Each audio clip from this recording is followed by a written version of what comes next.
Mateus 26, versículo 36 diz assim: Então Jesus foi com os seus discípulos para um lugar chamado Getsêmani e disse-lhes: sentem-se aqui enquanto eu vou ali orar.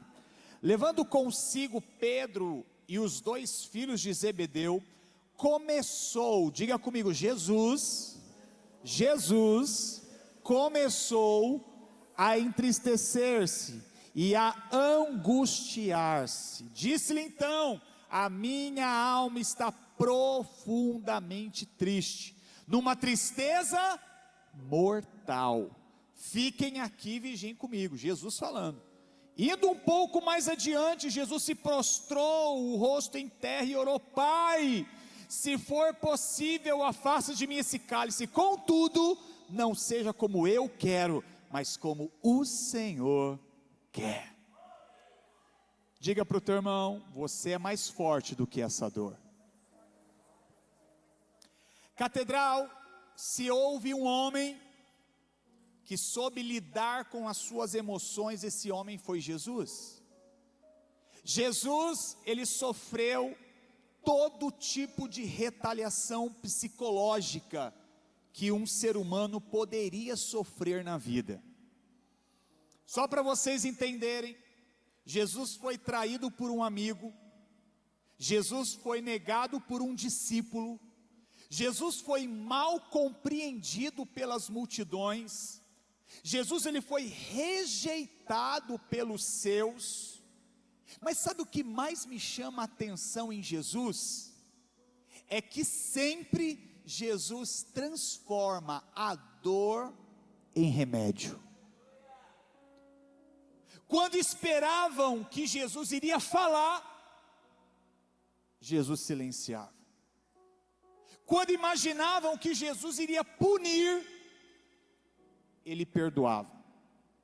Quando se achava que Jesus iria se ostentar com seus feitos, ele se mostrava mais humilde. Então, catedral, observem que em todo tempo que Jesus esteve aqui na terra, ele transformava a sua dor para nos mostrar nos dias de hoje que aquilo que passaríamos como dor no decorrer da nossa vida pode ser curada, pode ser usada para aperfeiçoar a nossa fé. Jesus ele quer nos ensinar nesta manhã que o nosso melhor remédio, que o melhor remédio para a nossa alma é a tristeza. É isso mesmo que você ouviu. O melhor remédio para a nossa alma é a tristeza. Pastor, eu não estou entendendo, mas repita comigo assim: o melhor remédio para a minha alma é a tristeza. E eu vou te provar isso na Bíblia. É na tristeza que a gente aprende. É na tristeza que nós entendemos que o que a faculdade nenhuma pode nos ensinar, que é ver dias melhores em dias difíceis. Existe um poeta francês, que ele tem uma frase espetacular, ele diz assim: o homem é um aprendiz, a dor é a sua mestra, porque ninguém se conhece enquanto não sofre. Uau! Salomão ele diz que a tristeza é o melhor que o riso, porque a tristeza melhora o coração. E eu vim aqui para te dizer que essa tristeza que você está sentindo não veio para acabar com você. Na verdade, essa tristeza veio para te deixar mais forte do que você já é. Eu posso ouvir um glória a Deus por isso. Eu não sei em qual área você está sofrendo. Eu não sei se você está sofrendo na área profissional, na área conjugal, na área financeira, no teu casamento. Pastor, eu estou sendo humilhado, eu estou sendo pisoteado, eu estou sendo rejeitado, mas essa mistura de sentimento vai te fazer produzir uma coisa: esperança. experiência e resiliência, e você vai sair dessa situação muito mais forte do que você entrou, para a glória de Deus. Eu estou sendo profeta para te dizer que essa tristeza que estava amargando o teu coração, está produzindo em você resiliência, experiência e esperança.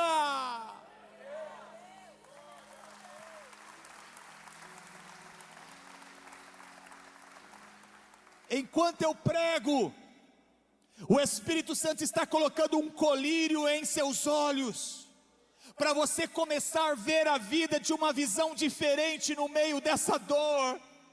Então seja profeta na vida de duas pessoas e diga: você é muito mais forte do que essa dor.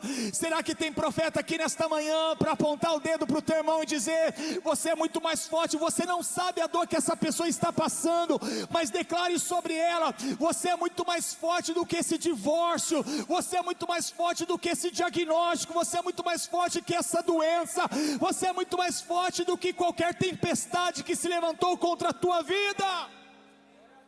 Deus está dizendo que você é mais forte do que esta situação que está lhe causando dor, em nome de Jesus. E eu estou dizendo isso porque eu vejo no texto Jesus, ele estava passando pelo momento da dor. E Catedral não precisa ser psicólogo, não precisa ser psicanalista para entender que Jesus estava passando por um dos piores dias da sua vida. Jesus, ele estava passando pelos piores dias de dor, pelos piores dias de sofrimento. E a Bíblia diz que Jesus, ele senta na mesa com os seus discípulos e revela que ali havia um traidor. Eu estou dizendo que na mesa que Jesus estava sentado havia um traidor. E sabe o que mais me impressiona? É que mesmo Jesus sabendo disso, Jesus consegue viver livre do ressentimento. Na verdade, Jesus não permite que o ressentimento entre no teu coração. Jesus não permite que o sentimento da vingança entre no seu coração. E no dia mais difícil de Jesus, a Bíblia diz que ele blinda as suas emoções. Sabe por que você veio aqui nesta manhã de domingo? Para blindar as suas emoções diante da sua dor. Porque o seu propósito, o propósito de Jesus era maior que as suas dores. A missão de Jesus era mais importante do que as suas traições.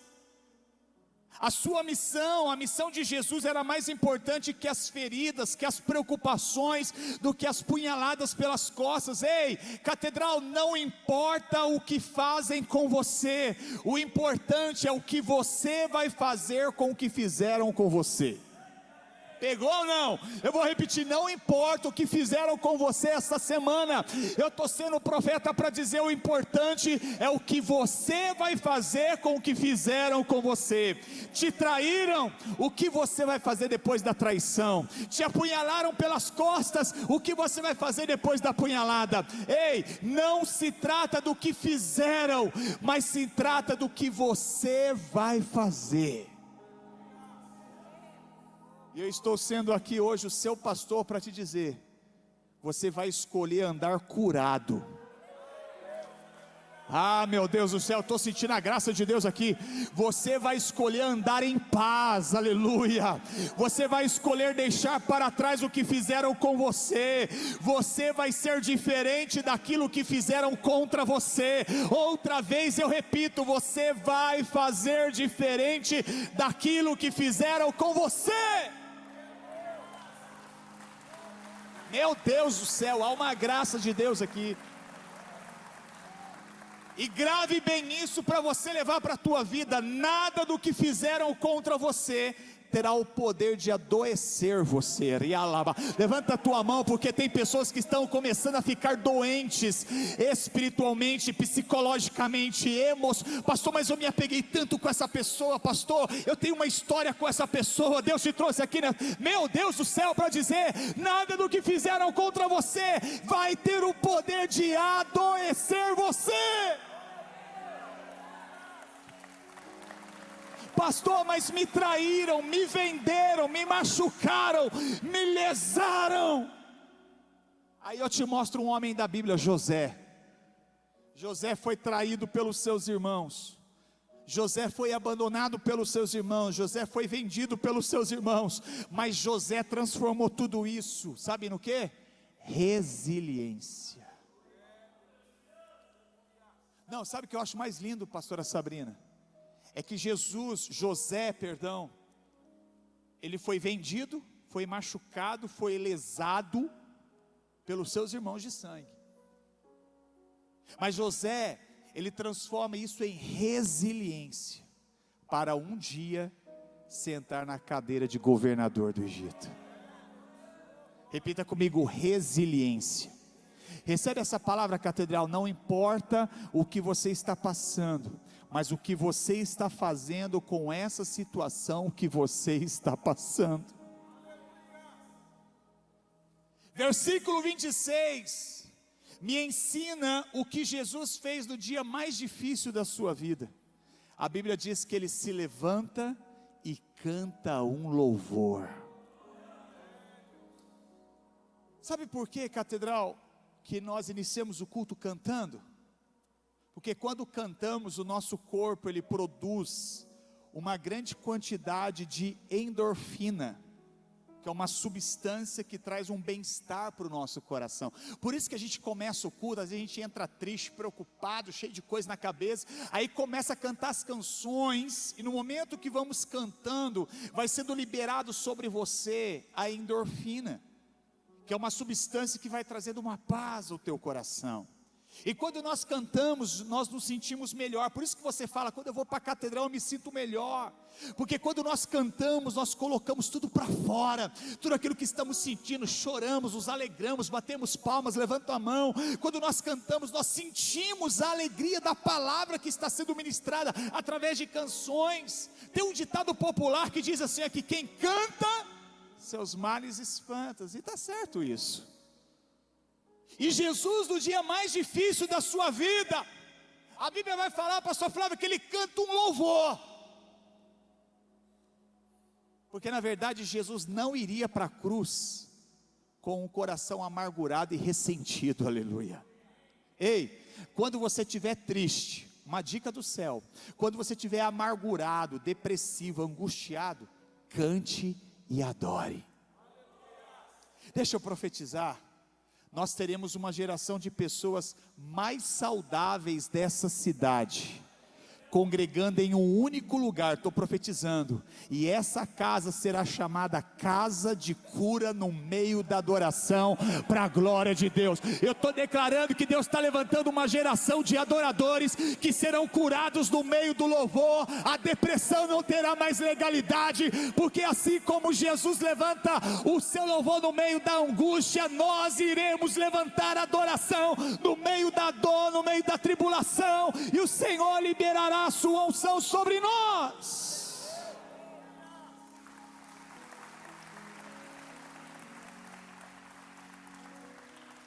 Sabe por que eu estou pregando isso, catedral? Porque nós precisamos gerenciar melhor as nossas emoções. Sabe por quê? Para você não sair sangrando nas pessoas, para você não sair descontando nas pessoas que não tem nada a ver com os seus problemas. Jesus estava no Getsêmani, e ele vai pedir um apoio emocional para os seus amigos, e ele diz para os seus amigos, a minha alma está profundamente angustiada. Jesus estava falando isso. Jesus falou, a minha alma está triste, a minha alma está angustiada, fica aqui comigo e vigie comigo. Então a primeira coisa que Jesus faz no dia da angústia, é ele abrir o coração e colocar a angústia para fora. Precisamos fazer como Jesus, todos os dias, limpar o nosso coração e colocar para fora tudo que não presta. Ei, não fique guardando aquilo que não presta no teu coração, porque a única finalidade que essa dor pode ter em sua vida é te melhorar para a glória de Deus. Para de querer colecionar dores no teu coração. Ei, a dor, quando não é falada, te faz refém das suas emoções. O pai da psicanálise moderna, Lacan, ele diz assim, que doenças da alma são palavras não ditas. A dor que você fica aí só pensando nela, a dor que você fica matutando dia e noite, tirando a sua noite de sono, ela fica te amarrando, te aprisionando. Ei, mas você não foi feito para ficar refém das suas dores, você é mestre das suas emoções, ou seja, você aprende com as emoções e pronto, acabou. A dor quando chega em você, é para te melhorar, não é para te matar. Diga comigo, a dor chega na minha vida para me melhorar, não para me matar. Eu posso ouvir um amém? Glória a Deus. Pode aplaudir. Mas pasmem, 32 pessoas, comprovado isso, morrem por depressão por dia. O Brasil se tornou o país com mais pessoas depressivas no mundo. Tem pessoas aqui passando por situações tão sérias, tão delicadas, que você queria ser como um urso. Dormir hoje e acordar só daqui 6 meses com tudo resolvido, não é verdade? Tem hora que não dá vontade de fazer isso? Eu queria ser um urso, dormir e acordar só daqui 6 meses e tudo está resolvido. Mas fala para o seu irmão, não dá, irmão, você não é urso. Fala para ele, irmão, não dá, você não é urso. Ei, então se não dá, se eu não sou urso, eu vou precisar ser mais forte com essa dor. Tem alguém comigo aqui ou eu estou sozinho? Eu não sei qual é o momento difícil que você está passando. Crise financeira, é um nódulo que apareceu, é uma enfermidade que o médico disse que não tem cura, é um problema com teu filho, é um problema com teu marido. Talvez essa situação te pegou de surpresa, mas escute isso. Você não vai se esconder nesse tempo difícil, você vai se ressignificar com essa dor. Nós não teremos doenças emocionais aqui na catedral. Eu vou repetir, você não vai ter problemas emocionais, porque enquanto eu prego, Jesus está operando.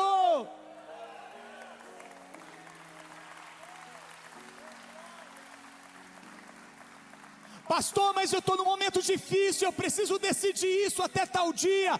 Pastor, eu estou numa situação difícil porque a empresa está assim. Pastor, eu estou... deixa eu te dizer, nesse momento que você está passando por um problema emocional. Pastor, mas como que eu vou ter saúde emocional nesse momento difícil que eu estou passando? Primeiro, se cerque de bons amigos. Ei, não viva essa angústia sozinho. Pastor, mas a igreja é grande, eu me sinto sozinho. Ei, por que você não participa de uma célula? Que nada mais é que um pequeno grupo. Tem célula de casais, tem célula de homens, tem célula de jovens, tem célula de adolescente, tem projeto para mães, tem tudo aqui na igreja para cuidar de você.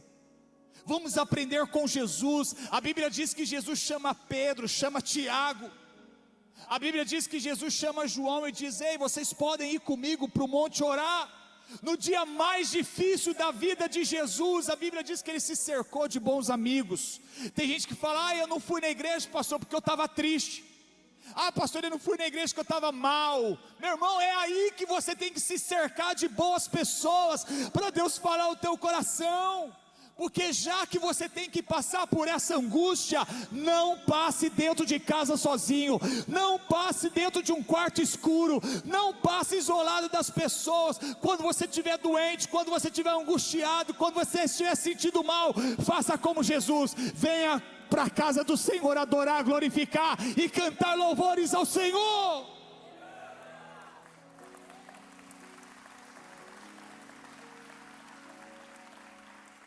Jesus chama os 3 amigos para nos mostrar que no dia da angústia sozinho não dá. Olha para o teu irmão e fala: na hora da angústia sozinho não dá, não dá, não dá. Jesus quer abrir os seus olhos e colocar pessoas certas do seu lado. A Bíblia diz que Moisés andou com Josué, Elias andou com Eliseu, Paulo andou com Timóteo, Jesus andou com Pedro, Tiago e João. Olha a humildade de Jesus. A Bíblia diz que Jesus chama os seus amigos para orar com ele. E além de tudo ele pede uma ajuda emocional. Pastor, eu não vou pedir ajuda, eu fico sem graça. Não, tem que pedir. religiosos se escandalizam com isso. Quantos pastores estão se suicidando, se matando, líderes das igrejas estão depressivos, porque acham que são super-homens. Está cheio de crente achando que a depressão é do diabo, e eu te digo, não é do diabo, é emocional, e precisa ser tratado. Jesus compartilha com 3 amigos, que a sua alma estava entristecida, que a sua alma estava angustiada, mas a parte mais linda, é que Jesus pede para eles ficarem ali, porque Ele vai orar com o Pai. Eu já estou indo para o final, mas guarde isso. Amigos fazem uma manutenção nas nossas emoções, mas só a oração faz a manutenção espiritual.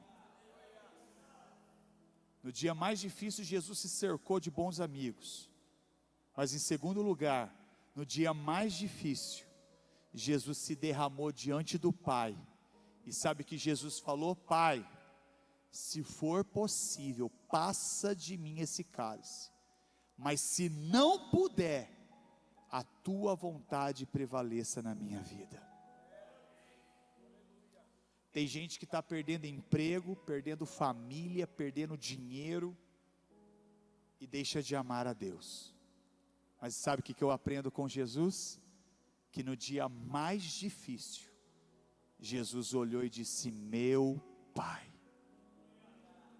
A pergunta que eu te faço nesta manhã difícil que você está passando: pastor, eu preciso decidir, eu preciso resolver, eu estou mal, eu não sei o que eu faço. Por que você está deixando de confiar em Deus? Porque as coisas ficaram difíceis? Ei, Ele continua sendo seu Pai, em qualquer circunstância. Ontem eu recebi uma ligação de um voluntário da igreja, que foi meu adolescente, quando eu era líder de adolescente, lá no Jardim Paraíba. E esse líder me ligou chorando, dizendo: pastor, os médicos já disseram que não tenho o que fazer mais com a minha mãe, em questão de horas, ela vai partir. E eu disse: aonde você está? Eu estou indo agora aí no hospital, e eu vou orar por você, vou orar por ela. Naquele momento de dor que ele estava passando, eu peguei meu carro, mesmo na correria da festa, parei tudo aqui e fui lá.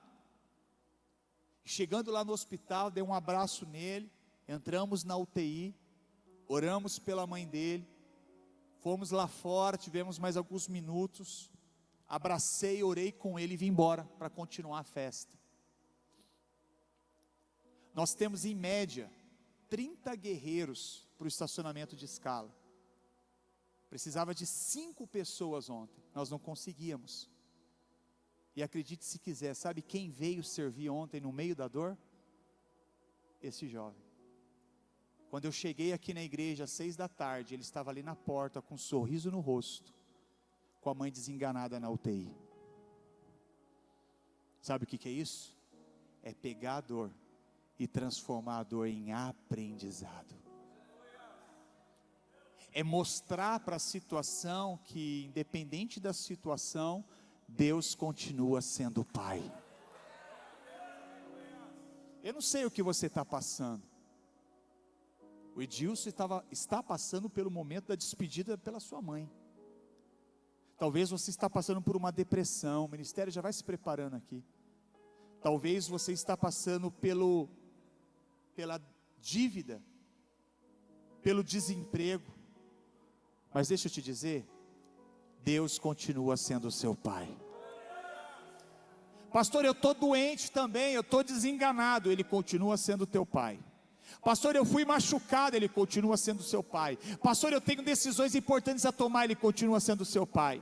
A Bíblia diz que Jesus foi ao Pai. Ele foi orar. E quando ele volta aos amigos, os amigos estavam dormindo. Sabe por quê, gente? Vai ter momentos que até aqueles que estão ao seu lado vão dormir e vão deixar você diante daquilo que você está passando.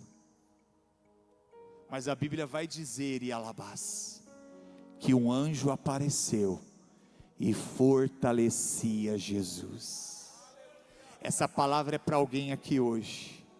Quem abre o coração no dia mais difícil da sua vida, Deus prepara anjos para te abençoar.